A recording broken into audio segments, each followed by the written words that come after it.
ইতিহাস রচনা করলো বাংলাদেশ। ঘরের মাঠে অস্ট্রেলিয়ার বিপক্ষে সিরিজ জয় করলো লাল সবুজেরা। বৃষ্টি বিঘ্নিত ম্যাচে অজিদের হারালো হেসে খেলে।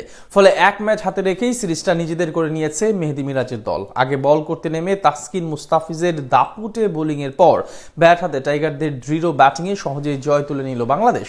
অজিদের বিপক্ষে লাল সবুজের এই ঐতিহাসিক জয় নিয়ে বিস্তারিত জানবো প্রতিবেদনে।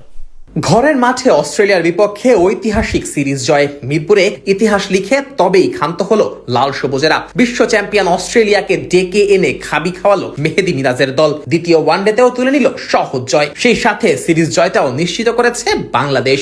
এদিন বাংলাদেশের জন্য ম্যাচের শুরুটা হয় রীতিমতো স্বপ্নের মতো। টস হেরে আগে বল করতে নামাটা সাপে বড় হয়ে দাঁড়ায় বাংলাদেশের জন্য। ইনিংসের প্রথম ওভারেই আঘাত হানেন তাসকিন আহমেদ। বোল্ড করে বিদায় করেন ম্যাথিউ শর্টকে। সেই রেশ কাটতে না কাটতেই দ্বিতীয় ওভারে বল হাতে জাদু দেখান মুস্তাফিজ। প্রথম বলেই ফেরান কুপার কনলিকে। এমনকি সেই ওভারের শেষ বলে আবারও তুলে নেন উইকেট। ম্যাট রেনশোকে উইকেটের পিছে ক্যাচ দিতে বাধ্য করেন মুস্তা। 0 রানে 3 উইকেট তুলে নিয়ে ইতিহাস গড়ে বাংলার বাঘেরা।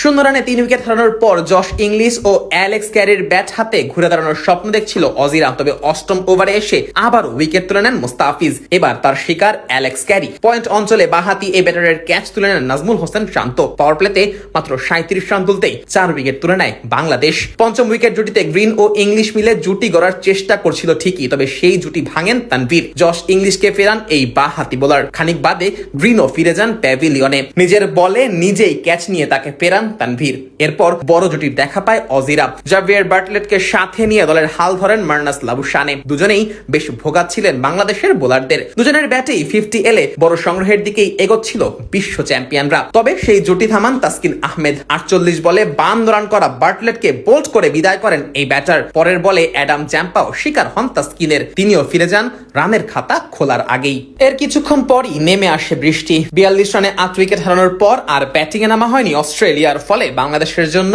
ডার্ক ওয়ার্থ লুইস মেথড পদ্ধতিতে টার্গেট দাঁড়ায় 41 ওভারে 192 রান। ব্যাট হাতে শুরুটা অবশ্য ভালো হয়নি বাংলাদেশের। প্রথম ওভারেই বিদায় নেন তানজিদ তামিম। রানের খাতা খোলার আগেই প্যাভিলিয়নে ফিরে যান টাইগার এই ওপেনার। তবে এরপর দলের হাল ধরেন নাজমুল হোসেন শান্ত ও সৌম্য সরকার। দুজনে মিলে টাইগারদের ইনিংস গোছানোর কাজটা সারেন দারুণ গতিতে। অজি বোলারদের ঘুম হারাম করে দলের রানও এগিয়ে নিচ্ছিলেন এই দুই বাহাতি। আর তাদের এই দুর্দান্ত ব্যাটিং এ পাওয়ার প্লেতে আর কোনো উইকেট হারায়নি টাইগাররা। 8 ওভারের পাওয়ার প্লে শেষে বাংলাদেশের সংগ্রহ দাঁড়ায় 1 উইকেট হারিয়ে 48 রান। পরের ওভারে দলীয় অর্ধশতকে পৌঁছে যায় বাংলাদেশ।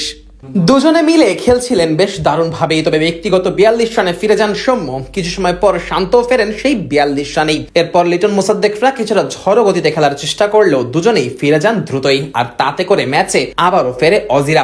যদিও শেষ পর্যন্ত লাভের লাভ কিছুই হয়নি। টাইগার লোয়ার অর্ডারের ব্যাটিং এর দৃঢ়তায় শেষ পর্যন্ত জয় ছিনিয়ে নিয়েই মাঠ ছাড়ে লাল সবুজেরা।